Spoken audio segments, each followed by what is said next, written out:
Bienvenido, Señor Presidente, Mr. Prime Minister. Welcome back to Davos. Welcome back to the annual meeting of the World Economic Forum. This is the fifth time that we have the pleasure to have you here on this stage. So, Prime Minister, under your leadership, Spain is experiencing robust economic growth after a period of intensive reform, transforming the country into one of the growth engines of the Eurozone.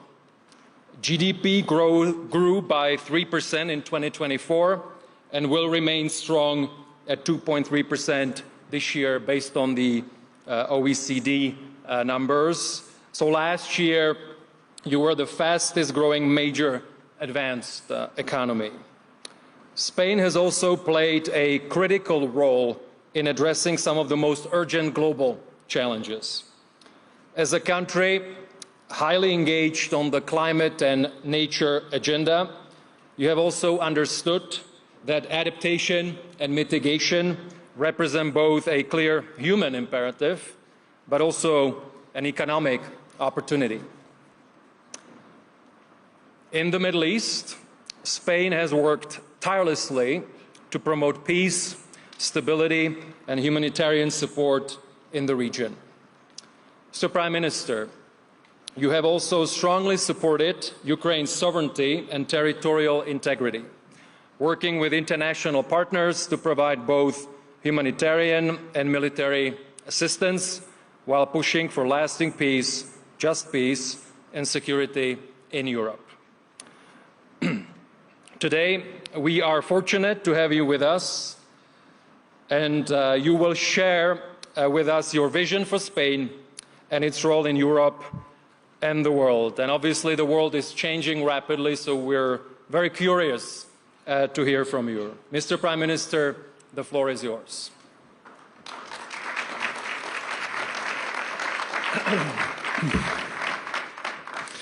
Thank you, Mirk. Good afternoon, and thank you for being here. Look, I had planned to use this speech to highlight, as you mentioned before, the outstanding economic, social, and environmental performance of my country, of Spain. In recent years, Spain has become not only the fastest growing economies and job creators in the West, but also one of the countries that has reduced inequality and greenhouse emissions the most. We are becoming proof that social democracy truly works, that a nation can gain competitiveness while also fostering social justice, protecting nature, supporting a global order based on openness and multilateralism. We have the results, the facts, to show it, while those who defend the opposite model have nothing, just words and promises wrapped in radical measures that led us to chaos in the past and will do so again if we don't act. That's why I have decided to change the topic of my speech and talk to you about one of the main tools that is being used to show this chaos. Social media. Look, back in the early 2000s, social media started to thrive under a promise. Their founders told us that they would unite people and strengthen our democracies with new ideas, with more pluralism, with extended accountability over the powerful. And based on that promise, we all joined. Public institutions, governments, companies, people, around 5 billion users. That is over 60% of the global population. In the following years, part of that foundational promise was fulfilled. At least for a while, social media did change the way of work, the way we work, get informed, interact with each other. They build bridges between like-minded people who were physically far away and expanded the scope of the public debate by allowing citizens to share their views beyond the constraints of governments and traditional media outlets. Movements for justice and change like Me Too or Fridays for Future would not have been possible without them. But with all these gains also came huge downsides, hidden in the bowels of the algorithms, like invaders concealed in the belly of a Trojan horse. We didn't realize it then, but we do know. We do now. Now we know that the seamless and free connectivity offered by social media also came with cyberbullying, hate speech, sex offenses, privacy violation, and a terrible rise of anxiety, violence, and loneliness. Now we know that far from bringing humanity together and empowering the people, these platforms have resulted in a concentration of power and wealth in the hands of just a few. All of this at the cost of our social cohesion, our mental health, and our democracies. So let's open our eyes. Academic research and political science are there for anyone who wants to see them.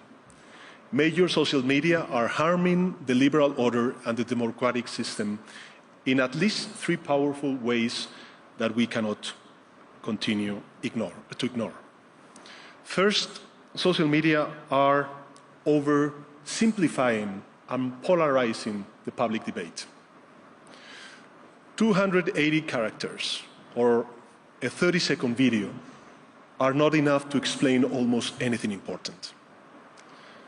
The migration of the political debate from the institutions, newspapers, and coffee shops to social media is making us replace rigor for immediacy and complexity with brevity. It is preventing us from explaining things properly, from recognizing that choices often involve trade-offs, and from engaging in substantial conversations with those who think differently. Instead, it is making us focus on creating catchphrases to gain likes and shares of our own echo chambers.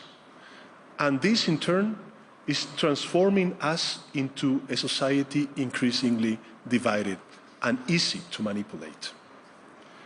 Such a drift is by no means the result of chance.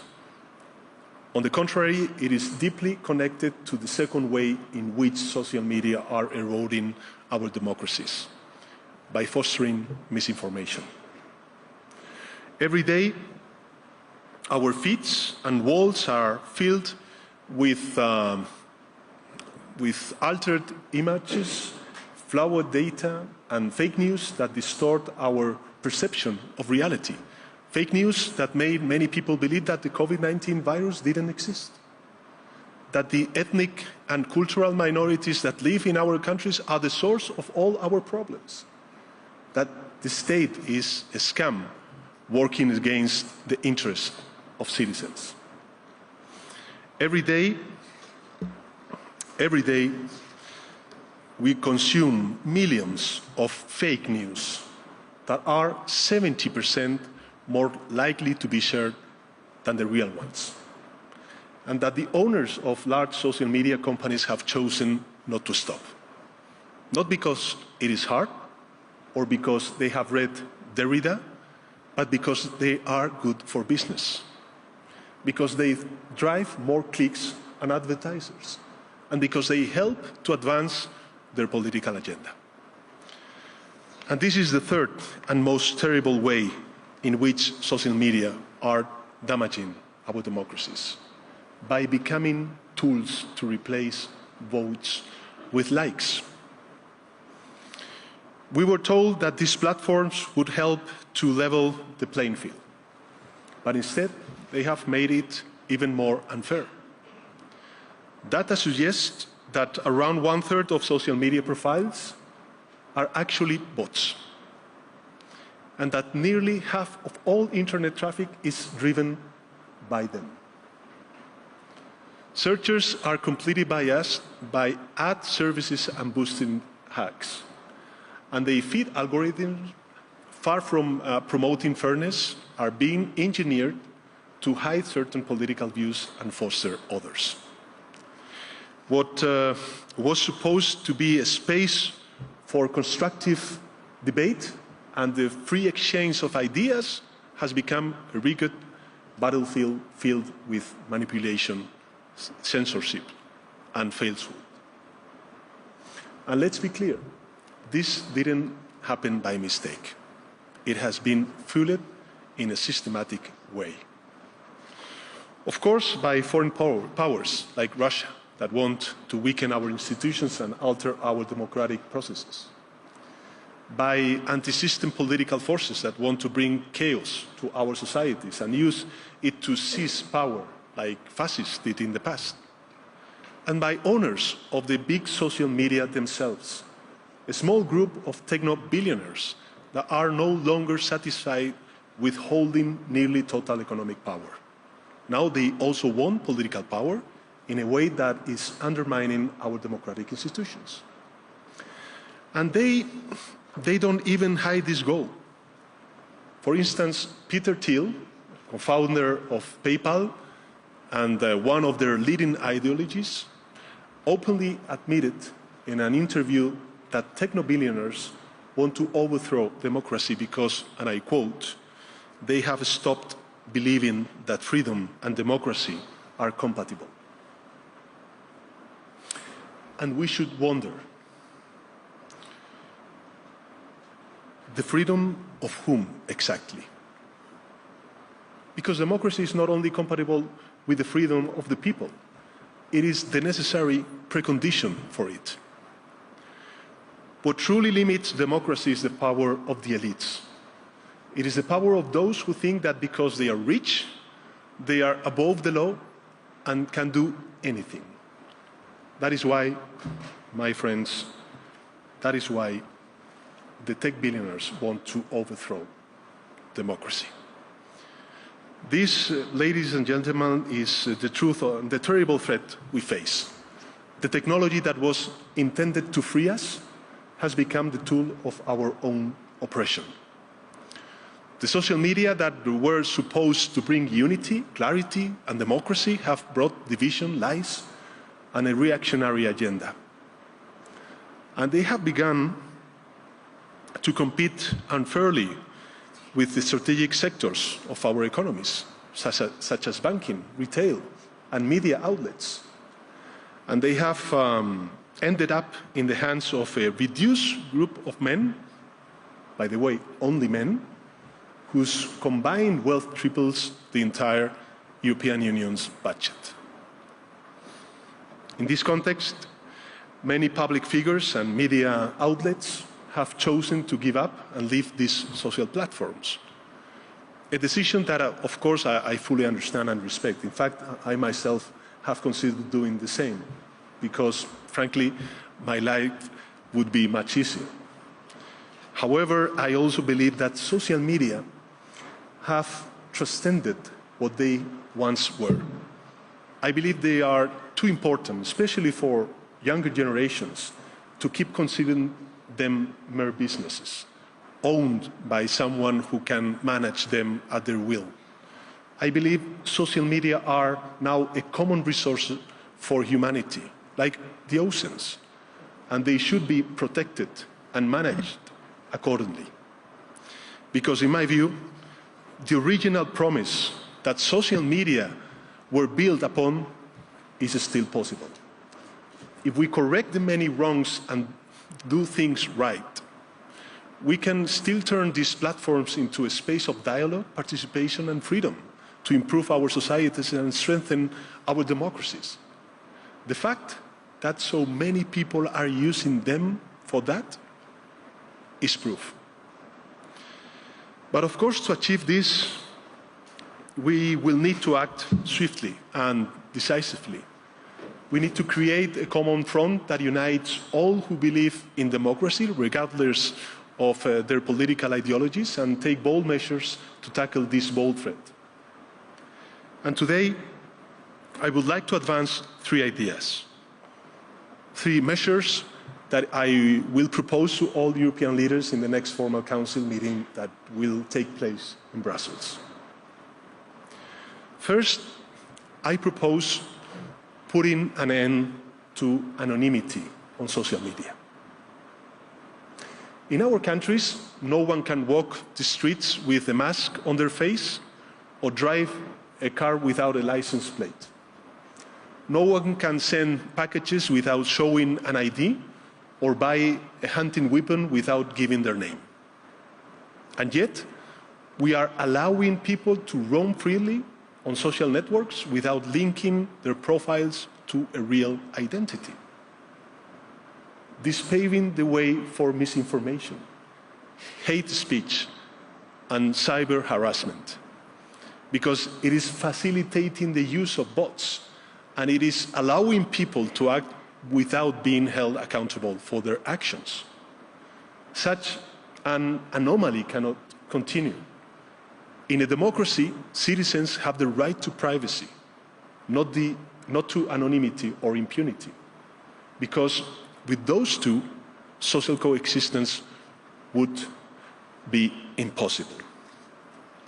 That is why I believe we must push forward the principle of pseudonymity as the functioning element of social media, and force all these platforms to link every user account to an European digital identity wallet. This way, citizens could use nicknames if they want, but in the case of a crime, public authorities would be able to connect those nicknames to real people and hold them responsible. Because accountability is not an obstacle to freedom of speech. It is an essential complement to it. On social media user, or it's much better to say, one social media user, one real ID.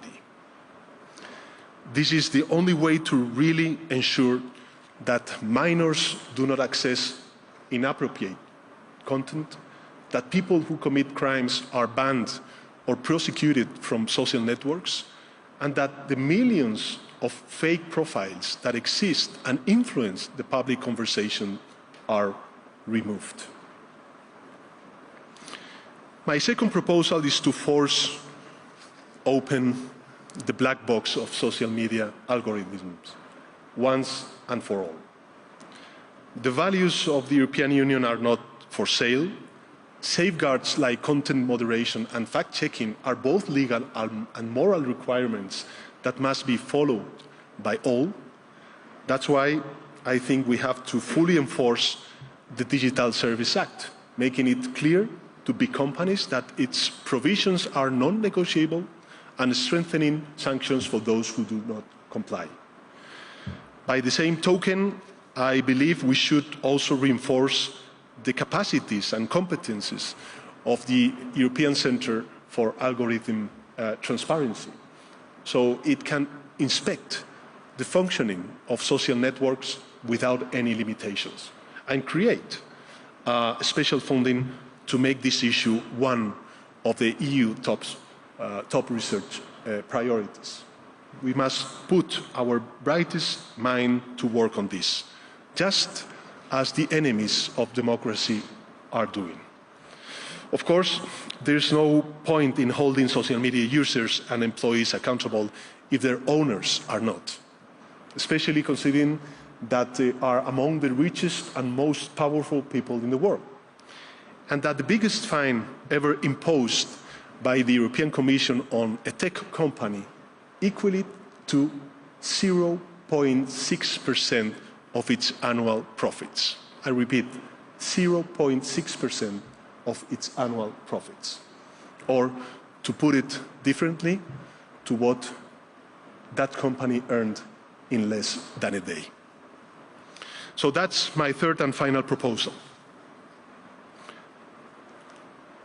That we make sure that social media CEOs are held personally accountable for non-compliance with with laws and norms in their platforms, just as it happens in other sectors. For instance, the owner of a small restaurant is responsible if their food poisons customers. Social media tycoons should be held responsible in their algorithms poison our society. In short, ladies and gentlemen, what I'm proposing is that we take the fight, that we face this threat head-on, because our ability to do so will likely determine the health, safety, and freedom of our children and the generations to come. So let's take back control. Let's return digital platforms to their original purpose and transform them into safe and fair spaces for conversation.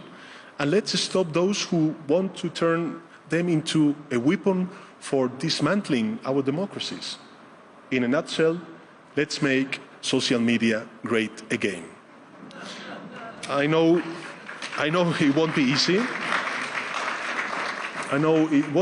I know we are all scared, because the people we are up against are extremely powerful.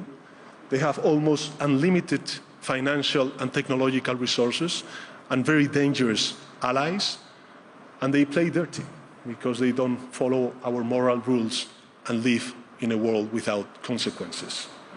But I know that we can win this battle, because we're right, because we're more, and because we've done it before. Thank you very much.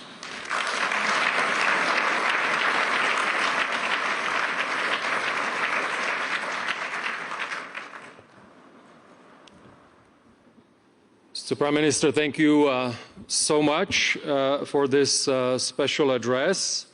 As is our tradition here, we would like to have still a little bit of a conversation. I think we have a few minutes left. You've covered democracy, social media. Let me ask you about the transatlantic relations overall. You have stated that both the European Union and the United States are stronger together, and obviously it has been a very important relationship for both. In the current environment, how do you see the relationship evolving? Are you optimistic that we have what it takes to make sure that the European Union and the United States will remain stronger together? Well, thank you very much, Mick, for this question. I do believe that the European Union and the United States, we share a strong transatlantic bond, rooted in different aspects such as culture, history, common interests, common values. We are, how can I say it, allies. If trade war is not in the interest of the US, neither the European Union. Is a zero-sum game. So, my approach is to be constructive, and that the European Union try to strengthen this transatlantic bond.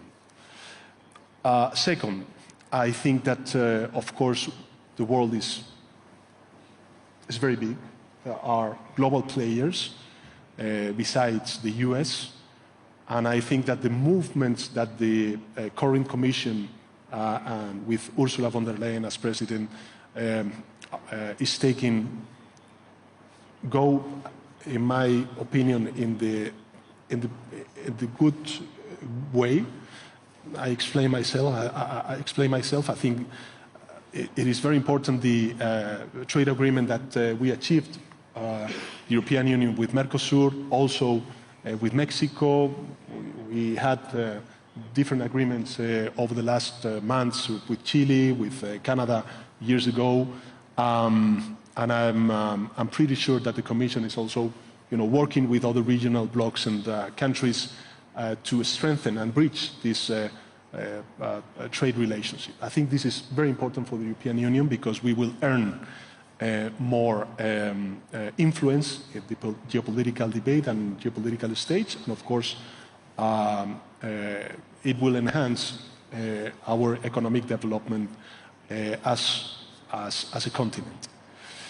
And then I do believe that we need to highlight and defend our way of doing things, the European way, as President von der Leyen said last Monday, I believe, or Tuesday. And in this regard, I think that we need to take some lessons from the current debate and to have a stronger ownership in very specific sectors such as defense, technology, and energy. And this will be the approach of Spain regarding the US and our transatlantic relationship, and of course within the European Union. I think that we have an opportunity if we move forward and we make stronger our political project, which is the European Union. And talking about this European way of doing things, I do believe that coming back to social media, it is important to fully implement the Digital Service Act, as well as fully implement the first ever regulation on AI that was achieved under the Spanish presidency of the European Council. Thank you. And before we close this session, one other question. I mentioned in the introduction that Spain has been one of the most dynamic economy in the European Union recently. But there is a lot of commotion around the economic agenda right now at the EU level as well. We all know that we have two important reports that came out from Mr. Letta and from Mr. Draghi last year. We also know, of course, that we have a new commission with many new initiatives. What would be, based on the Spanish experience, because you've been looking at how to attract more high-tech, more innovation-intensive companies, you are very competitive on the energy landscape. So what are the lessons that maybe you have learned? And based on that, what would be your bold proposals for Europe on the economic front so that it can be more in control of its competitiveness in this changing world? So I don't like to give any kind of lessons to my allies and the rest of the member states. I don't like to see a kind of different blocks within the European Union, the northern bloc and the southern bloc. But it's true that from the south, we can also provide solutions to common challenges that we are facing as a continent or as a political project, the European Union, I mean. No? For instance, you know, I remember when the war started, the energy crisis that we suffered, and how from the Iberian Peninsula we provided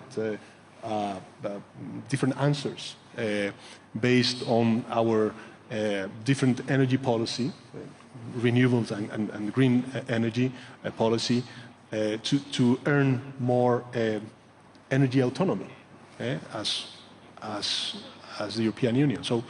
So I would say that we can provide solutions to common challenges that Europe is facing.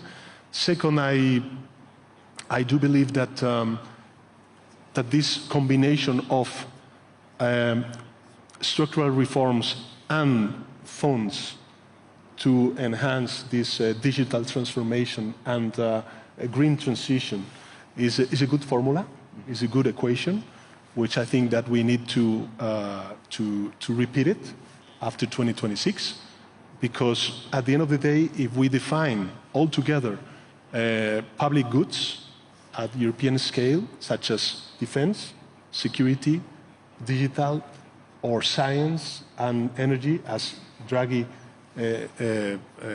reported stated, I think that we could enhance productivity and competitiveness for Europe.